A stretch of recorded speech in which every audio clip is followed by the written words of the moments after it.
Wanted to win, pretty hungry for it, feeling awesome. Was nervous in the start line, 20 seconds from the finish line, and I just made a stupid mistake. Yeah, it was pretty heartbreaking. Went home and just started crying in my hotel room. Yeah, it was a pretty good time, got pretty wild. The police riot squad was outside the gate and they were actually too scared to come into the property. Don't really have any regrets to the way I approach racing.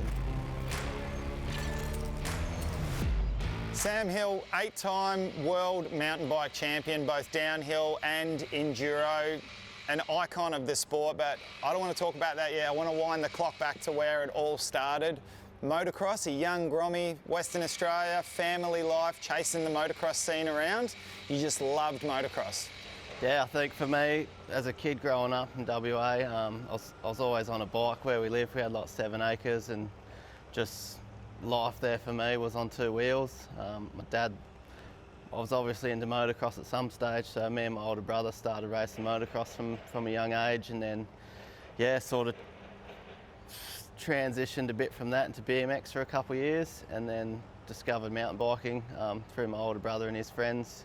It was pretty new, I think, in Australia. Not many people knew about mountain biking, especially for what it is today. And yeah, went to a local race on my BMX bike and won, and sort of fell in love with the sport from there. That's so cool. Just something I just wanted to touch on in conversations I've had with you. It's kind of satisfying for probably myself and a lot of people at home watching this, us mere mortals, that look at what you've done, and quite possibly one of the most fearless mountain bike athletes ever. Not only the world titles, but you were known as the one that the steeper the gravity got, the crazier it got. You were kind of like the guinea pig to go and do it, right? So we sort of look up to you as this fearless, crazy, but not in an uncontrolled way. You were so controlled. To hear you, in your own words, say that you suffered from almost a bit of anxiety or being scared coming into the first turn with a full grid of motocross riders, kind of makes us feel a little bit more human to hear someone like you going through that. Yeah, I think obviously huge fan of motocross, and still do a little bit of local racing at home and stuff. But yeah, like you said, the start and going into that first corner scares me quite a lot. It's not something I'm used to, having all the bikes around me. Mountain biking, you're on your own, so yeah, it's I don't know, got a lot of respect for those guys that are going for the whole shots, and yeah, seems like you're risking your life, but for those dudes, it's just what they do. It's natural. Now, amazing career. You got a number of national mountain bike championships to your name, but also a couple of junior world championships, forgetting about these 8 senior world championships. So an amazing resume. What I wanted to ask you is there one particular world championship that stands out to you above all of them? Was it the first one, or another one, say, coming back from injury? Is there something that stands out to you as the one? I think, yeah, obviously winning a world championship, they're all super special. It's something that you work hard for, and to accomplish that's just a massive thing. But I'd say probably the first senior one I got in 2006. Yeah, I think just being my first elite world championship, I got 3rd and then a 2nd the years previous, and it was my biggest goal was to try and win, and yeah, to actually get it and do it was pretty awesome. And then, of course, the polar opposite of that, everyone in their career, they've got their highest of highs that they can reflect on and their lowest of lows.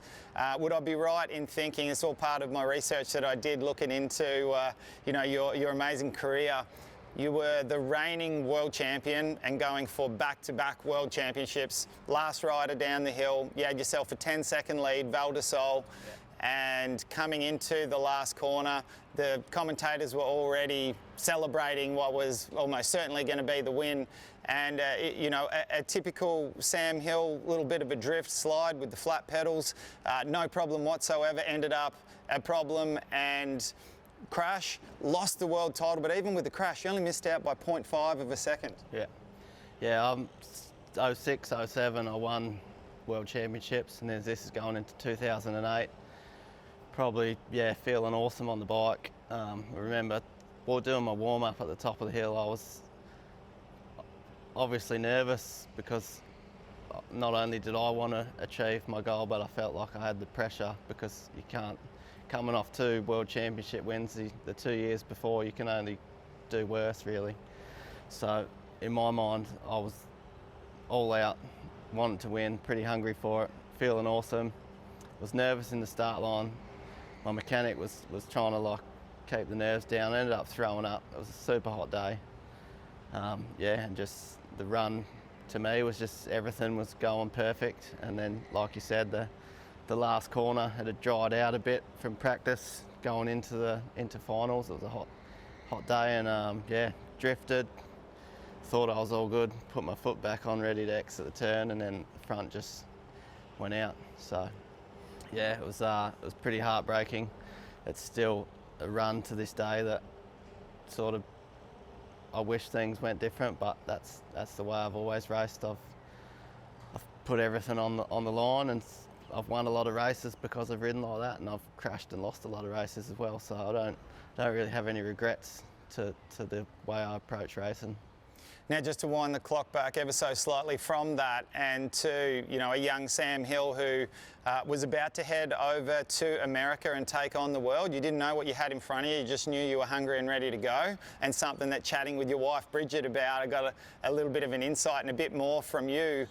You were selling Freddo frogs and firewood on the side of the highway, on the side of the road, to save up your money to be able to fund your flight to go over to America. Do you remember that headspace and what it was like doing that? Yeah, I do. So I had a pretty good couple years in Australia, and then I got selected to race for the Australian junior team. And the plan was to go to North America for about 6 weeks. And the way my dad was, he was always sort of made us earn things as a kid. So yeah, obviously the trip was going to be expensive to go over there for that time, and yeah, we were fundraising chocolates, and my dad's friend owned a firewood business and he sold me cheap firewood. I had to bag it up. After school, Mum would take me up on the side of the highway and sell bags of firewood for $7 each or something like that, and yeah, ended up raising about 12 grand, I think, funded my whole trip. So that's brilliant. Any rider's career, I know for myself personally, I can do the same. The question I'm going to ask you in a second, I want to ask you two. First of all, favourite bike? And it doesn't have to be, it can be downhill, it can be enduro. Surely there's got to be one bike that pops to your mind out of all of these years, all of the championships, that one bike that just gels with you and you just reflect on it. Yeah, I'm going to have to say 2007, my Iron Horse Sunday. I've had a lot of cool bikes over the years. This one, I not only won the World Championship on it, I won the World Cup Series Championship the weekend later, and Troy Lee had custom painted the frame and fork. It's all green and gold, and yeah, so that's it's awesome. Hanging up in the shed, it's pretty cool. You still got that at home, brilliant. And polar opposite of that bike that you just think about it and you just get angry. The bike that you just couldn't quite get right. It started off not good, but even with all the tweaking and all the resources in the world, you just ended up just, I'm going to forget about that. Yeah, that 2009 I signed for Specialised. The bike was actually really good, and then we went to a new design in 2010. First version was aluminium, and that was good, and then they gave us a carbon fibre version, and it was still, I think carbon was still pretty new then, so because it's a lighter material, it's easy to overbuild it, and the thing was stiff as can be, and I just, race after race, just find myself not where I wanted to be, and just, I didn't really realise why until I got off that bike. But it was, yeah, it's not a bike I want to go back and ride right now. We've all got those memories, unfortunately. That's, yeah, interesting. Now, we'll fast forward a little bit now to what I understand now to have been one of the biggest parties of all time, that was called Samapalooza. And there's a lot that we need to talk about here. Okay, so first of all, a party that went for a few days and involved a good mate of mine. I remember calling you recently and just going, who the heck was that in the Portaloo that was minding their own business, going to the toilet when it was on a trailer, and then someone decides to drive off with it and just take him on a wild goose chase while he's in the toilet. And you told me it was mine and your very good friend Shane Murray. Yeah. Watching that video on your wife Bridget's Instagram, scrolling through and having a little bit of a look, I had no idea about Salmapalooza, so it was kind of like a coming of age for me to, to see that. Talk us through, and we'll get into how you met your beautiful wife in a second, but let's just touch on this party, some of the shenanigans you got up to. Where did the idea come from? Some of the biggest names in mountain biking were there. Tell us a bit about that. Yeah, so I've bought 100 acres of land, like a few hours from my house, and 2009 I was having a good year. It was actually my friend Robbie from Drift Bike Shop, where we're going later this afternoon. He was doing some filming with me that year, and we were like, let's have a big party at the end of the year, you know. I'd won the World Cup Series that year. So yeah, it ended up being called Salmapalooza, had that live band, DJs, big bouncy castles. There was everyone there on old bunky cars, jumping them, and yeah, it was a pretty good time. Got pretty wild, but yeah, it was just good fun with my mates. It was good to wind down and let loose at the end of the year, and then obviously we had to do it again the next year because it was so much fun, and things ended up getting a bit out of hand. I think that second year, I think Facebook was sort of like a bit newer back then, and yeah, our good mate Shane decided he'd invite everyone on Facebook, I think. We ended up with like over 1,000 people there, and it got a bit crazy. Ended up being in the local newspapers, and the police riot squad was outside the gate, and they were actually too scared to come into the property. So yeah, that was the grand finale to the end of it, really. Two years in, it was just getting a bit too crazy, but. Brilliant. Now, you'd set your sights on a girl just prior to this party, and you were trying your utmost to get her down, to try to get a lift so she could come down to the party. And I believe she was quite excited. She was a bit apprehensive. She really quite liked you, but she was just like, oh no, is this party the kind of scene for our first date?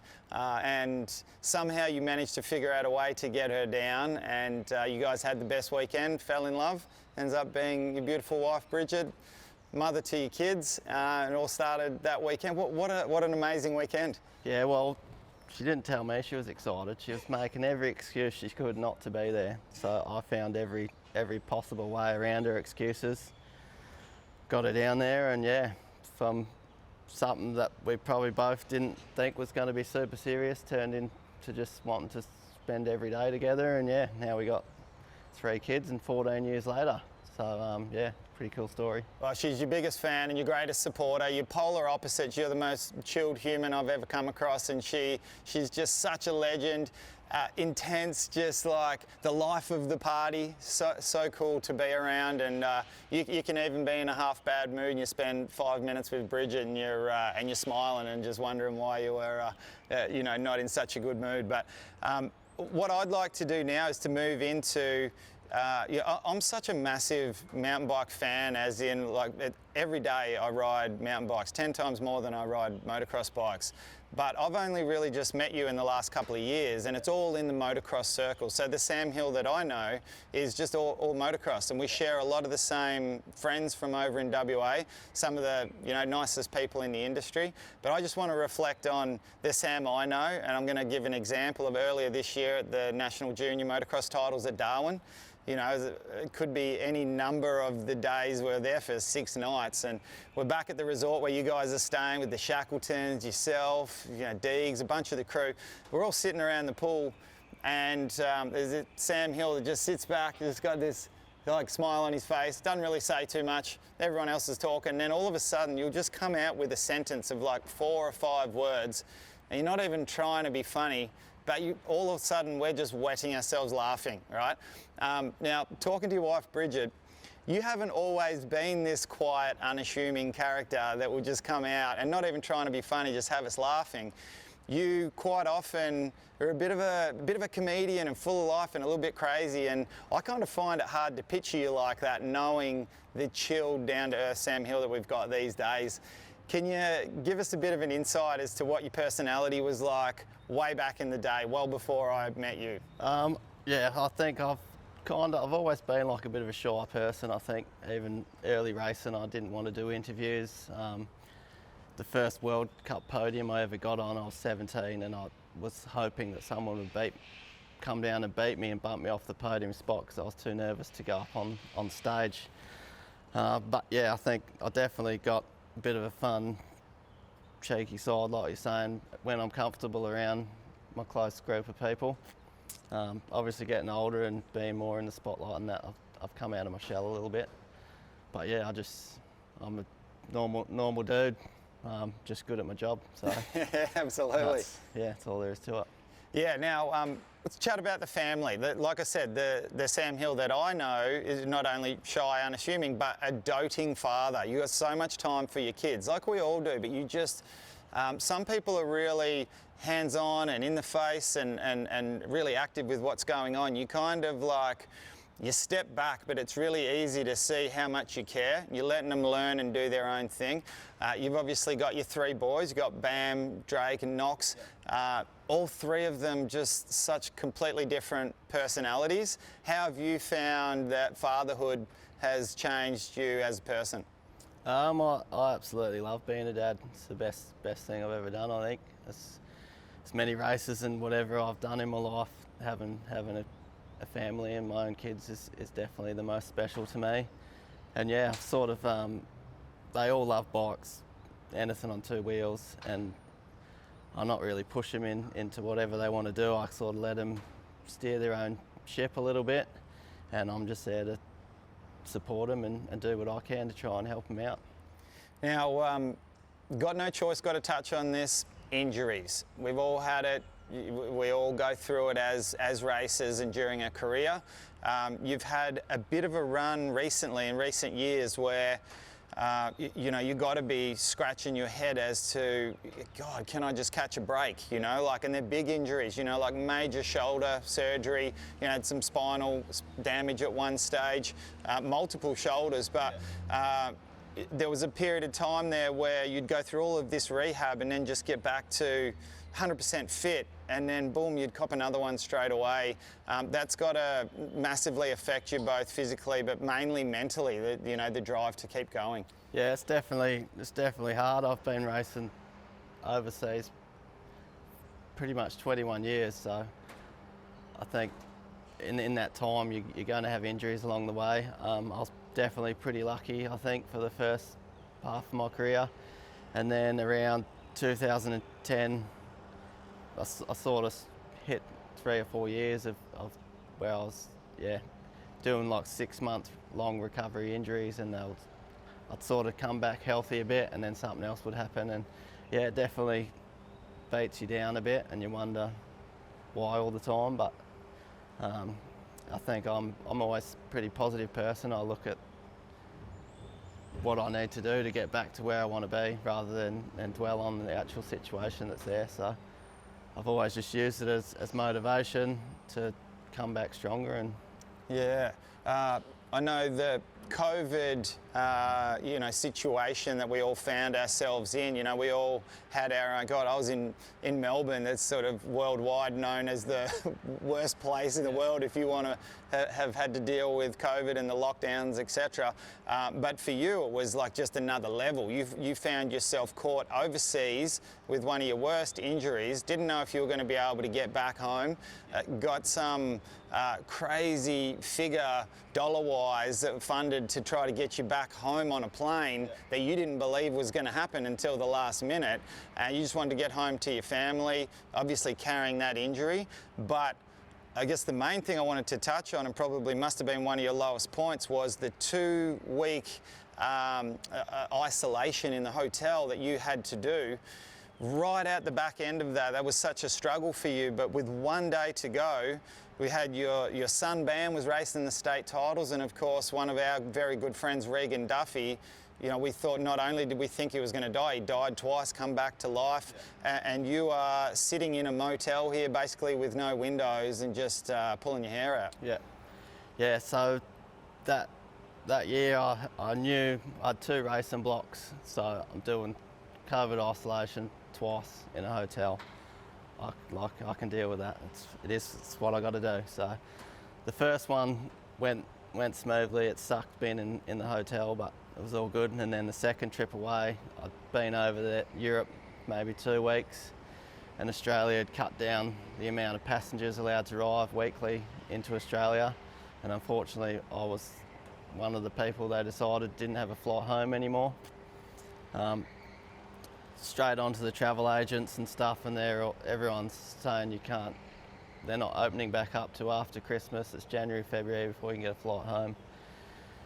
And as supportive and awesome as Bridget is, I know when I'm away, what keeps her strong is knowing I'm coming home. So she's trying to be strong for me, but I know it's killing her inside, thinking that I'm not coming home for could be 5 or 6 months really. So yeah, dealing with all that, gone into the last race of the season, very last stage, about 20 seconds from the finish line, and I just made a stupid mistake, hit this hole over the bars and arms out and straight away. I've done my shoulder that many times, I'm like, my shoulder's ruined. Anyway, I finished the day off, told my mechanic, like, my shoulder's ruined. Went home and just started crying in my hotel room. Like, this stage, I still didn't have a flight home. The season's finished. I now know that I've done my rotator cuff. And yeah, it was pretty hard. And then we'd sort of been in contact with a few people telling us they could get plane flights home, but none of them were like proper travel agents. They seemed pretty dodgy. And the team ended up just saying, you know what, let's just go for it. We'll put it on the credit card or whatever, and if it's a fraud thing, we'll dispute it. So they ended up getting me this flight home a week after I'd hurt myself. And yeah, the plane ticket was something, they paid like 20,000 Australian or something crazy, and then yeah, the whole week I was like, this isn't going to be a real thing. I'm going to go to check in and they're going to not find anything. And yeah, checked in, got my boarding passes, and I was pretty stoked, as you could imagine.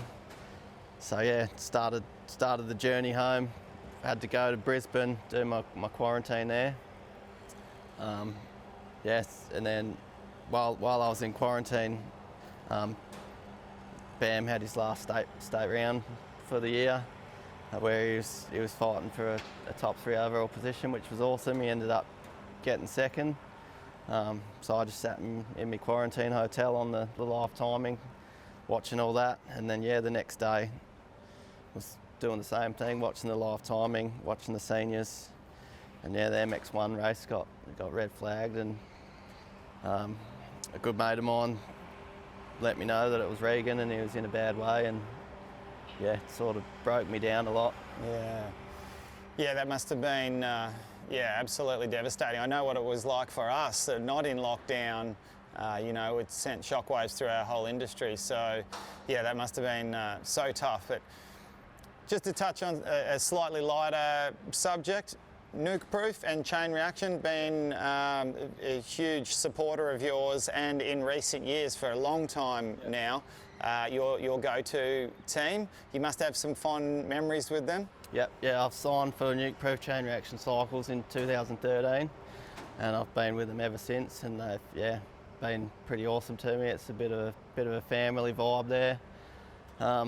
Their bikes were pretty sort of average-ish when I first rode for them, but they actually handled really well, which is what I liked about it, and that's where that decision came from, to sign for them. And over the years, watching the way their bikes have sort of become more of a premier brand now, and having a part in that myself and with the development and obviously getting race results for them and winning the 3 Enduro World titles, and even back in 2014 after my string of injuries, won a couple of World Cups that year, and then again World Championships. I was leading that one until a rock garden and just scorpioned myself into the rocks, and that's where I actually done the damage to my back there. So yeah, a lot of good memories. Yeah, something that we both share in common, the Fox family, and it's reasonably recent for you as well. Yeah. I know you got a helmet and goggle deal with them. Great bunch of crew. How did that come about? So Fox is, as a kid, you know, that's the brand that you look up to and you want to be a part of. And I even found some old photos when I first started going overseas for downhill. I had like Fox gear on that I'd obviously bought. But yeah, a few years ago, a friend of mine was friends with the guys from Fox, with Todd, and Todd had offered to help my kids out with motocross gear, not knowing me or anything. I thought that was pretty cool that they're reaching out to me. So yeah, sort of began a relationship there, and they've been awesome with helping my kids, especially Bam. And yeah, the opportunity came 2 years ago to sign on their helmet and goggles, and yeah, couldn't be happier to be a part of the Fox family and have a Fox helmet on my head. Now, end of 23, going into 2024 season, question I've got to ask, and I'm sure a lot of people at home would love to know, where to now for Sam Hill? Yeah, so next year I'm still working all that out, so you're going to have to stay tuned, and when I know, you'll know. Do you still have the passion to go racing? Yeah, I still want to go racing. I don't know if the heart's there to do like World Cup full serious stuff, but I definitely want to do some racing and have a bit more fun to it without the I guess the pressure I would put on myself to compete in the full series. Oh well, Sam, it's been an absolute pleasure to have a chat with you and delve into the life and times of Sam Hill. It's been amazing. Thanks for having a chat with us. Thanks very much.